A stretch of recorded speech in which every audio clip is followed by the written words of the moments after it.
Então, pessoal, tudo bem? Nós estamos aqui fazendo mais uma transmissão diretamente da Livraria La Marca, em Fortaleza, aqui no bairro do Benfica, um bairro da Universidade Federal do Ceará, um bairro que tem muita gente que é estudante, que é professor, que vem aqui para conseguir aí uma boa literatura, né, para ter informações de qualidade, saber também livros, lançamentos de livros acadêmicos, né? Então você pode conhecer aqui na Livraria La Marca. Hoje estamos fazendo essa transmissão daqui da nossa série que vai agora estrear, que é a série sobre a destruição do Estado Social brasileiro. E essa transmissão que nós estamos fazendo hoje, você pode aí interagir, você pode aí dizer de onde é que você está falando, dar a sua curtida aí, você pode compartilhar, fazer seu comentário, deixar aí a sua indignação com o que nós estamos vivendo no nosso país. Tá certo? Então você faz o seu comentário e compartilha a nossa transmissão. Você clica no sininho aqui no YouTube para você poder ficar sempre atualizado, sabendo das notícias, tá bem? Eu sou Rafael Tomiyama, sou jornalista e eu estou aqui com o Dr. Inocêncio Shoa, que é juiz aposentado. E nós vamos falar exatamente hoje sobre a questão do Estado e do Judiciário, né? Esse órgão que muitas vezes é tido aí como uma espécie de não sei, alguma entidade etérea que flutua acima dos homens, não é isso, doutor Inocêncio? Que tem aí que arbitrar as decisões quando os interesses na sociedade que são contraditórios, né? Quando eles se impõem com uma realidade. Então o judiciário, ele em tese seria isso. Mas na verdade a gente sabe que há muitos interesses que acabam pautando a construção do judiciário. Para falar um pouco sobre isso, então nós convidamos aqui o doutor Inocêncio para fazer parte aqui dessa nossa série. Você está chegando agora, você pode compartilhar essa transmissão e fazer parte aí, também dando a sua opinião, para a gente poder aí interagir e construir essa nossa entrevista que a gente vai ver agora. Então, a crise do Estado Social brasileiro e a crise no meio judiciário que se espraia aí com uma crise social gravíssima. Doutor Inocêncio, nas últimas horas do final de semana para cá, a gente viu aí, assistiu um conjunto de revelações de mensagens trocadas num chat, dentro de um aplicativo de mensagens, né, entre representação do Ministério Público Federal, o líder, o dirigente maior da Operação Lava Jato, que é o Deltan Dallagnol, e o, na época, juiz responsável pelo caso, que é o Sérgio Moro, da primeira vara de Curitiba. Essas mensagens, elas vazaram, né, através do site Intercept, né? Então o Greenwald fez aí um grande trabalho, né, de buscar esses dados e de revelar informações estarrecedoras, porque demonstram aí uma colaboração muito íntima entre a parte da acusação e o juiz encarregado do caso, que nós estamos falando é do julgamento do ex-presidente Lula, né, relativo a um imóvel, que é um triplex na praia do Guarujá, em São Paulo, né? Todas essas informações vieram à tona agora, e nós estamos assistindo e buscamos aqui uma análise gabaritada para a gente entender de fato o que está acontecendo. Doutor Inocêncio, explica para nós como funciona então, como deva funcionar o judiciário, né? E o que essas informações elas trazem como um elemento novo no cenário político do que nós estamos vivendo no nosso país. Rafael Tomiyama, boa tarde aí, boa noite, bom dia para quem estiver ouvindo e vendo a nossa transmissão aqui. É o seguinte, esses fatos que foram revelados agora são extremamente graves. Eles são extremamente graves porque eles revelam, eles materializam aquilo que as associações de classe, inclusive dos juízes, já vinham dizendo há algum tempo. A conduta da Lava Jato, e não obstante todos sermos a favor do combate à corrupção, ela foi de tal maneira desvirtuada, de tal maneira compurcada, que acabou se tornando um grande problema para o Brasil. Não só porque destruiu as grandes empresas nacionais, esse é um aspecto, mas porque também está destruindo, dilacerando o próprio Estado democrático de direito. As pessoas muitas vezes não compreendem as críticas que se fazem ao ex-juiz Moro, que atualmente é ministro da Justiça, entendendo que essas críticas se destinam a, digamos assim, a detonar a própria Operação Lava Jato ou o combate à corrupção. Nada disso. Essas críticas eram realizadas e tinham razão de ser, porque, de fato, o combate à corrupção ele tem que ser feito de forma correta. O agente público ele só pode andar de acordo com a lei. Ele não pode falsear a lei, ele não pode andar à margem da lei. E foi o que aconteceu. Isso significa destruir o Estado democrático de direito, especialmente em operações e em atos jurídicos públicos da envergadura da Operação Lava Jato, que tem uma repercussão em todo o território nacional. É o seguinte, o juiz, ele não está acima da lei, ninguém está acima da lei. Aliás, não existe direito absoluto. O juiz não é um senhor mais elevado do que o outro, do que o cidadão comum. Ele tem apenas um cargo, uma função, um cargo que a lei lhe garante, mas ele tem regras a cumprir também. O juiz ele tem que ser imparcial, esse é um dos princípios, né? A Constituição Federal, todo o país tem uma Constituição, digamos assim, um estatuto geral. Da mesma forma que a Associação de Moradores, um sindicato tem um estatuto, o país também tem um estatuto. Só que neste caso chama-se Constituição da República, que foi um estatuto criado, nesse caso do nosso Brasil, em 1988. Né? Não foi o governo Lula que criou essa Constituição, essas regras aí. Na verdade, elas são muito antigas. A Constituição de 1946 já tratava essas mesmas coisas dessa mesma forma. Como assim? Ela não permitia que o juiz, por exemplo, tivesse movimentação partidária ou nitidamente favorável a determinado partido ou determinado candidato. Por quê? Porque o juiz, a ele poderão ser dirigidas determinadas ações para as quais ele tem que ser isento. Ele não pode ser parte das ações. O que aconteceu neste caso da Lava Jato é que o juiz Moro, ele claramente, flagrantemente, ele desrespeitou essas regras, participando de jantares, participando de homenagens de empresas que estavam envolvidas na própria Lava Jato. E o pior, as gravações revelaram que ele, juiz, estava inclusive orientando determinadas ações do Ministério Público na busca das investigações da própria Lava Jato. Ora, o juiz não pode ser ao mesmo tempo juiz investigador. Há uma separação de poderes. Uma coisa é o legislativo. O legislativo só tem competência para legislar, ele não tem competência para julgar. Quem tem competência para julgar é o judiciário, que por sua vez não tem competência para governar. Quem tem competência para governar é o executivo. O Ministério Público tem suas limitações também. E jamais o juiz poderá estar envolvido em alguma... O juiz não é policial e nem é membro do Ministério Público. O juiz não investiga. O juiz recebe uma demanda, analisa a demanda, chama as partes e depois ele vê as provas realizadas e julga. Agora, para isso ele tem que... E a regra é muito... A Constituição impede, e a própria lei impede que o juiz, que não é parcial, julgue o processo. Né? É uma das regras. Né? É que o juiz, que é amigo íntimo da parte, ou é inimigo fidagal da parte, ou que, porventura, tenha orientado alguma das partes no processo, faça parte de... E foi o que aconteceu com o Dallagnol. Então, essas gravações revelaram o quê? Revelaram um conluio, na verdade, né? Onde o Moro não apenas uma vez se imiscuiu nos assuntos da investigação. Ele se imiscuiu muitas e muitas vezes, inclusive orientou até fases da investigação. Perdeu completamente a isenção e, portanto, perdeu as condições de julgar o processo. Esse processo do triplex, assim como os demais do Lula, eles são literalmente nulos.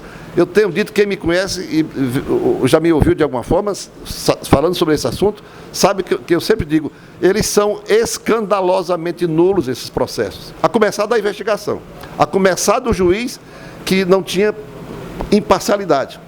Mas tem outros aspectos também, muitos outros aspectos. Por exemplo, a questão do foro competente. A questão do juiz natural, né? O cidadão tem o direito de ser processado e julgado pelo juiz natural. Qual é o juiz natural? O juiz daquele local e daquela área em que ele está sendo processado. Se o cidadão comete um determinado delito em Guarujá, em São Paulo, o juiz competente é o de Guarujá, em São Paulo. No máximo, no caso do Lula, seria um tribunal, mas jamais um juiz de Curitiba. Por que foi, então, processado e julgado em Curitiba? Por quê? As pessoas não sabem disso. Foi julgado por quê? Porque se fez um contorcionismo para mostrar que aquele dinheiro que teria saído, que teria sido destinado para comprar o apartamento o tal do triplex, teria saído da Petrobras. É muito contorcionismo, né? Quer dizer, o dinheiro sai da Petrobras, vai para uma conta geral e depois, não sei, o Lula sequer comprou o apartamento. Um apartamento que o Lula não comprou, não quis comprar, o apartamento tem dono, o apartamento, inclusive, foi dado em garantia, né, pela Caixa Econômica Federal numa determinada operação. Então, é tudo falso nesse processo.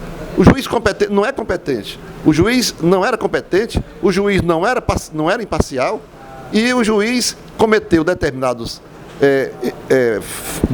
ilícitos no processo que também o tornam inválidos, tornam também nulos os processos. Por exemplo, todos sabem que o apartamento triplex, não sei se as pessoas sabem, mas por várias vezes a defesa do presidente Lula pediu nos autos uma perícia no apartamento para saber de fato que apartamento era aquele, quais eram as circunstâncias do apartamento, porque a imprensa, né, que também ajudou nesse processo de falsidades, né, nesse conluio todo, a imprensa apresentava um apartamento como se fosse um apartamento luxuoso, algo assim, de cinemas, uma coisa desse tipo. O apartamento era um apartamento simples, pedia uma perícia e o juiz o Moro sempre negou. Por quê? Porque se ele negasse, se ele concedesse, se ele determinasse a perícia, claro que a perícia ia verificar que se tratava de um apartamento que não tinha coisa nenhuma de luxuoso, era um triplex simples, né? Então, o fato de negar esta perícia, que era um aspecto fundamental dentro do caso, torna o processo nulo. Então, é uma sucessão de erros do processo que o tornaram completamente nulos. E o juiz, evidentemente, que não pode se imiscuir nas investigações. Então, o que está vindo à tona agora são coisas gravíssimas. Coisas que, inclusive, Rafael, tem nos incomodado muito enquanto juízes. Existe uma associação no Brasil, Associação Juiz para a Democracia, que eu sou parte dela. É uma associação que tem já quase 30 anos, 28 anos. Essa associação, por diversas vezes, veio a público dizer da sua indignação com a postura, com a condução do próprio juiz Moro naquele momento. Então não é de hoje. A imprensa e digamos, a elite, que não tem interesse, na verdade, não tinha interesse em destruir o PT e tirar o Lula da condição de candidato e prender o Lula, ela fez vista grossa disso daí, foi evitando que essas questões viessem a público, mas, felizmente, agora, nesse momento, ainda tardiamente, porque o Lula está preso, já há mais de um ano, elas estão vindo a público e estão mostrando o quê? Mostrando aquilo que os democratas, os partidos de esquerda, que o PT e que os juízes e os juristas sempre disseram: esse processo é eivado de muitas nulidades. Ele está eivado de fatos que o tornam completamente nulos e que ninguém dava ouvidos. Agora está aí, numa crise internacional, o mundo inteiro sabendo disso, mais uma vez, e colocando o judiciário, aí sim todo o judiciário, porque a população vê o judiciário como um todo. Ela não sabe que o judiciário tem várias partes, inclusive tem a Justiça Federal, tem a Justiça Estadual, tem a Justiça do Trabalho, tem vários setores da Justiça que são diferentes uns dos outros. E tem juízes e juízes. Tem juízes que usam o seu cargo para cometer esse tipo de ilícito, e tem juiz sério, honesto, que são a grande maioria que estão trabalhando e tentando entregar a prestação jurisdicional que lhe é demandada. Muito bem, o senhor está ouvindo aqui a nossa transmissão com o juiz aposentado Inocêncio Uchoa, e o Inocêncio é inclusive também da Associação Brasileira, não é isso? De Juristas pela Democracia, né? E a Associação Brasileira de Juristas, da Executiva Nacional, do órgão, e está aí acompanhando todo esse desdobramento da crise no judiciário e a crise política no nosso país. Você está acompanhando aqui a nossa transmissão, você pode, que está chegando agora, eu sou Rafael Tomiyama, sou jornalista, e você pode participar aí, deixando aí o seu comentário, dizendo de onde você está falando e colocando também a sua opinião. Faça aí também o seu comentário, para a gente poder saber o que você está pensando e interagir, tá bem? Você pode participar. Nós estamos aí assistindo no nosso país a realização de uma grande descoberta, né? Aquilo que sempre se falava, mas que não haviam provas, e agora está aí os documentos que comprovam, né? Segundo o site Intercept, apenas uma pequena parte foi revelada, né? Muita coisa tem para vir pela frente, que inclusive compromete aí veículos da imprensa, né? E que compromete também outros setores do judiciário. Um aspecto aqui é o seguinte: ontem à noite ou hoje de manhã, o Ministério Público lá de Curitiba deu uma nota, né? E o próprio Moro também saiu com a nota, tentando explicar aquilo que é inexplicável.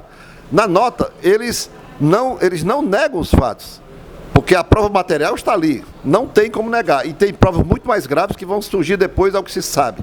Então, como não tem o que negar, o que eles fizeram? Tentaram desqualificar o camarada que conseguiu as provas. Não porque conseguiu as provas ilicitamente. Tudo bem, pode até ser, digamos que tenha sido ilicitamente.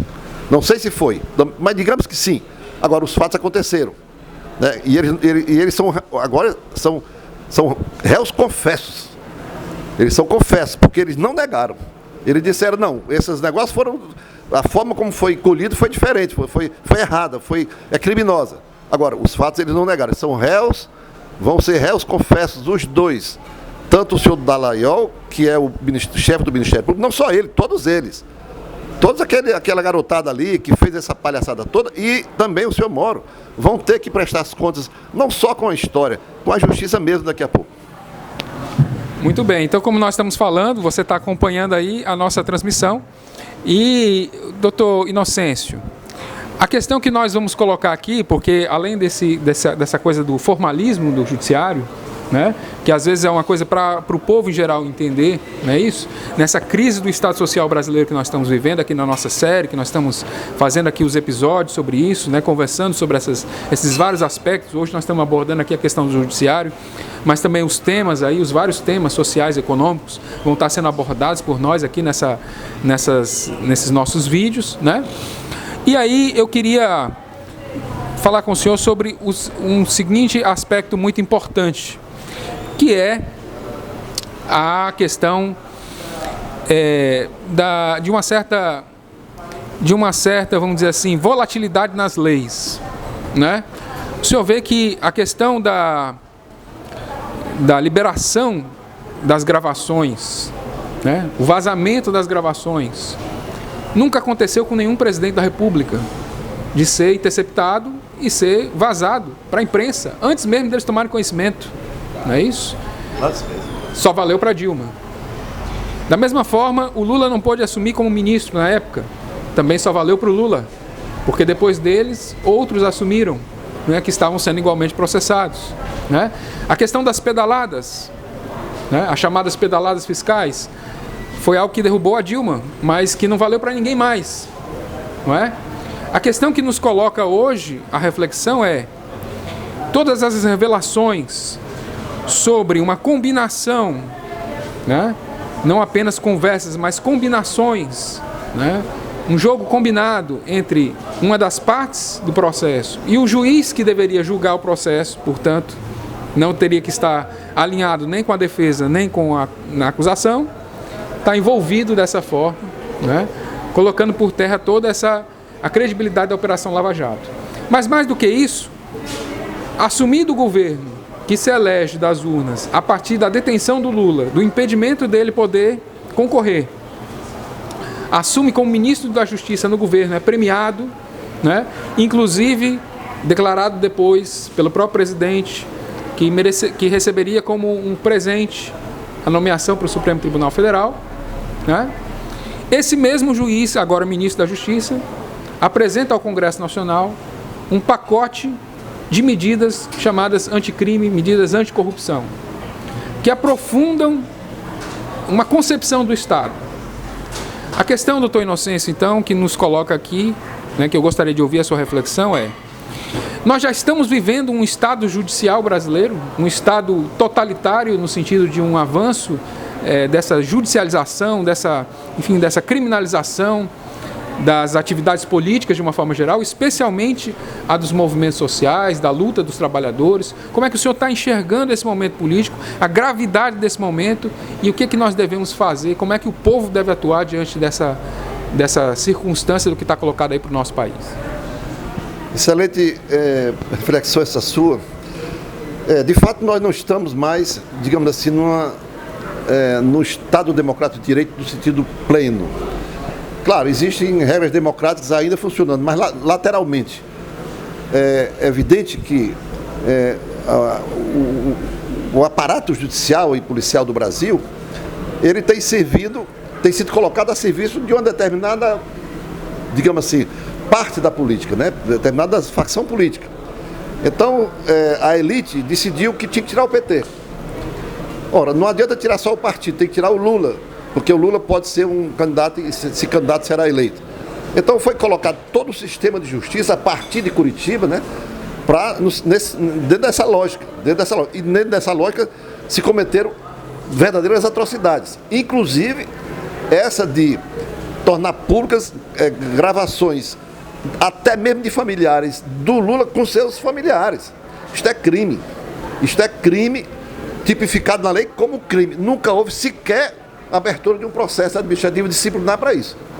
Tanto do senhor Moro, como das pessoas que fizeram as gravações erradas. E quem estava envolvido nesse negócio. Então é um conjunto de situações que, evidentemente, que estão fora da legalidade.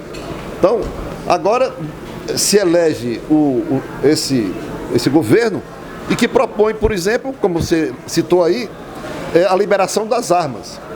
Evidentemente que esse tipo de digamos, de legislação, ela é extremamente prejudicial à população.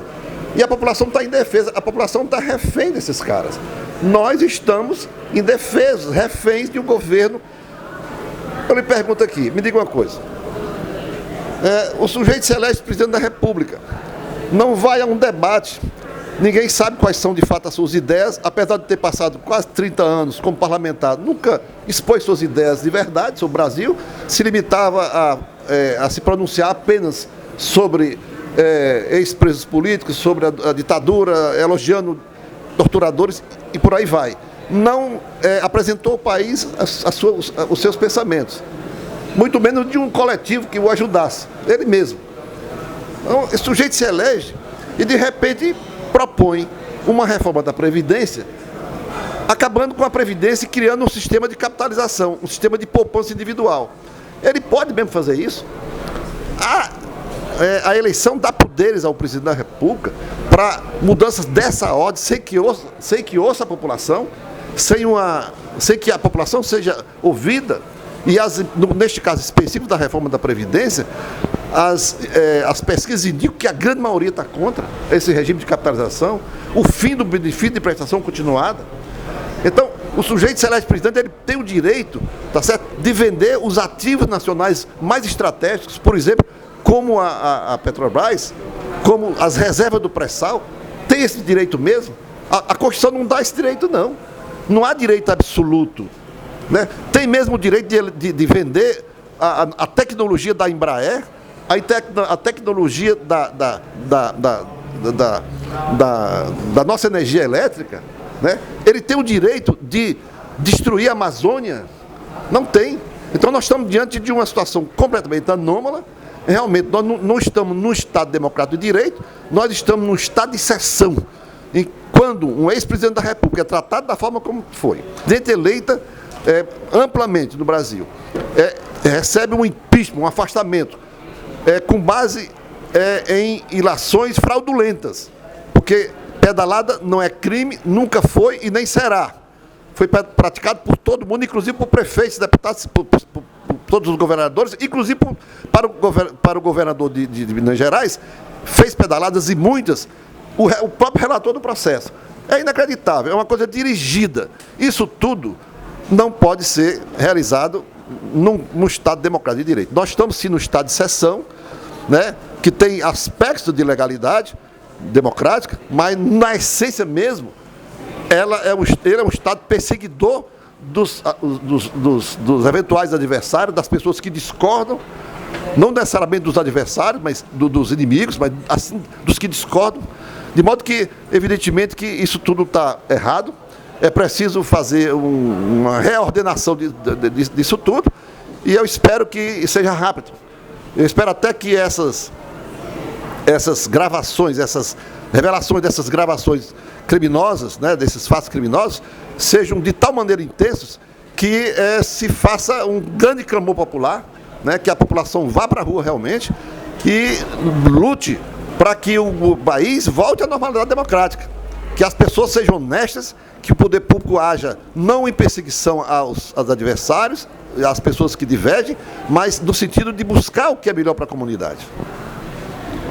Muito bem, nós estamos fazendo aqui a nossa transmissão diretamente aqui da Livraria La Marca, em Fortaleza. Você pode aqui conhecer a livraria, né? Um espaço muito bacana, muito agradável, e nós estamos aqui já caminhando para o final dessa nossa transmissão. Mas é muito importante, a gente não poderia deixar de terminar hoje, já que nós estamos falando da destruição do Estado brasileiro, sobre a luta de resistência. É muito importante que você, todo o povo trabalhador, participe agora, no dia 14 de junho, a grande greve geral nacional. Todo o país vai parar, você pode aí participar, e para isso é muito simples, basta você cruzar os braços, né? Não consuma nada, não ande de carro, não vá na rua, não compre nada, não ande de ônibus, não faça nada, entre em greve, manifeste o seu protesto contra todo esse estado de destruição do país. Nós sabemos que os patrões, eles são capazes de perceber, de sentir sentir realmente o prejuízo, né, a raiva do povo, a indignação, a revolta do povo, quando não há produção nem consumo. E nós vamos parar o país completamente dessa vez, e nós vamos dar o nosso recado, que se o país não for para todo mundo, doutor Inocêncio, ele também não vai ser para ninguém. Não é isso? E nós estamos aí nessa luta, você pode participar, daqui para lá está tendo muita mobilização na sua cidade, você pode participar também da divulgação, das panfletagens, convidar seus amigos, seus vizinhos, as pessoas que você conhece, a aderir ao movimento. Esse é um movimento exatamente para lutar em relação a isso que o doutor Inocêncio acabou de falar, a destruição da nossa aposentadoria, dos direitos dos trabalhadores, né, do povo trabalhador, dos trabalhadores e das trabalhadoras, e estamos aí com essa força muito grande. Mas também, doutor Inocêncio, para encerrar aqui, eu queria as suas considerações finais, falando sobre a movimentação que o meio jurídico, o senhor como está integrado aí nessa construção em nível nacional, né? Como é que o meio jurídico está se posicionando, né? Eu já vi uma notícia que os juristas, não é isso, estão aí uma grande quantidade de juristas já estão se manifestando em relação ao processo como um todo, e em particular a esse momento, né? Inclusive com notas públicas, mas também com manifestações. Hoje mesmo houve uma grande manifestação na porta do STF, não é isso? E o povo está se manifestando contra todo esse estado de coisas. Como é que está aí a organização do meio jurídico, dos juristas, né? Em particular em relação a esse momento que nós estamos atravessando no nosso país? Essas questões envolvem muita questão jurídica e nos tocam muito. Os juristas não estamos parados, hein? Hoje mesmo, os fatos aconteceram ontem, mas mesmo ontem à noite, a Associação Juízes para a Democracia, juntamente com a Associação Latino-Americana de Juízes pela Democracia, já lançaram uma nota de teor forte, condenando esses fatos e exigindo, né, a responsabilização do seu Moro e dos promotores lá, do Dallagnol e o seu pessoal. A Associação Brasileira de Juristas pela Democracia, que envolve advogados e outras categorias da área do jurídico, já saíram também com a nota. E não apenas com a nota, além da nota, também já de manhã cedo, hoje nós protocolizamos na Procuradoria-Geral da República já um pedido para a responsabilização, para abrir um processo disciplinar, um processo administrativo, uma representação, fizemos uma representação contra o senhor Moro, para que ele seja chamado à responsabilidade desses fatos, que são muito graves. E, claro, nós vamos nos juntar à mobilização que os trabalhadores e as demais categorias estão fazendo para sexta-feira, para a greve geral. Nós vamos estar atentos, vamos dar o apoio jurídico que for necessário em eventuais conflitos que possam acontecer a um ou outro grevista, a um ou outro abuso que houver contra algum trabalhador ou algum manifestante. Nós aqui mesmo no Ceará, os juristas pela democracia, nós vamos, até mais tarde, hoje mesmo temos uma reunião sobre isso, estamos nos organizando para não apenas dar um apoio, digamos assim, intelectual e um apoio concreto. Nós vamos estar na rua, nas portas das fábricas, nas portas onde tiver grevistas, que tiver problema, nós vamos estar com eles, para que o povo realmente mostre a sua força e a sua indignação com esse descalabro, com esse desmonte do nosso país e essa agressão à cidadania brasileira. Muito bem, você ouviu aí as palavras do doutor Inocêncio. Muito obrigado aí pela sua audiência. A guerra política, ela é nas ruas, mas ela também é na internet. Você pode participar. Siga a nossa página, você pode curtir o sininho aí no YouTube e seguir também no Facebook, você vai acompanhando a nossa transmissão. Siga a nossa página e fique bem informado. E compartilhe, né? Vamos espalhar essa informação, é muito importante que ela chegue o mais longe possível, tá bem? Eu conto com você, com a sua participação. Muito obrigado, sou Rafael Tomiyama. Nós vamos seguir aqui sempre com as nossas transmissões, tratando aí da destruição do Estado Social brasileiro. Nós estamos na luta de resistência. Com certeza, muito obrigado, doutor Inocêncio, muito obrigado a você que nos acompanhou até agora. Um grande abraço.